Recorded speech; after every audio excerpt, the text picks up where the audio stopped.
కర్ణుడు యుద్ధభూమిలో చావు అంచున ఉన్నప్పుడు కృష్ణుణ్ణి ఇలా అడుగుతాడు. పసి వయసులోనే తల్లి వదిలేసింది. ఎవరికి పుట్టానో తెలియదు. ఒకరికి సహాయం చేయబోయి రథం మట్టిలో ఇరుక్కుపోయేలా శాపం పెట్టుకున్నా. గురువు మీద ఉన్న భక్తితో ఒక కీడు పురుగు రక్తం వచ్చేలా కరిచినా లేవకుండా ఉన్నందుకు దానికి ప్రతిఫలంగా పరశురాముడు అప్పటి వరకు నేర్చుకున్న విద్య నీతో సమానుడైన వీరుడు ముందు చివరి క్షణంలో మర్చిపోతావు అని శపించాడు. బ్రాహ్మణ రూపంలో ఇంద్రుడిని నా దగ్గరికి పంపి నా కవచకుండలాలు అడిగేలా చేసింది నీవు. మరణం ఎదురుగా ఉన్న క్షణంలో కూడా నా పుణ్యాన్ని దానంగా తీసుకున్నావు. ఇంతకీ నేను చేసిన తప్పేంటి కృష్ణ అని కర్ణుడు కృష్ణుణ్ణి అడిగాడు. అప్పుడు కృష్ణుడు, చూడు కర్ణ, నేను కారాగారంలో పుట్టాను. పుట్టిన క్షణమే తల్లిదండ్రుల నుంచి దూరమయ్యాను.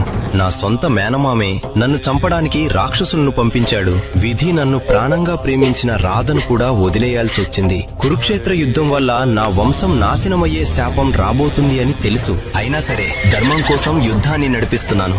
కష్టాలు అందరికీ వస్తాయి కర్ణ, కాని మనం ఎటు నిలబడ్డామా అన్నదే మన కర్మ. వీరుడివైన నీవు అధర్మం వైపు నిలబడ్డావు. అందుకే నీ జీవితం ముగుస్తోంది కర్ణ అని కృష్ణుడు వివరిస్తాడు.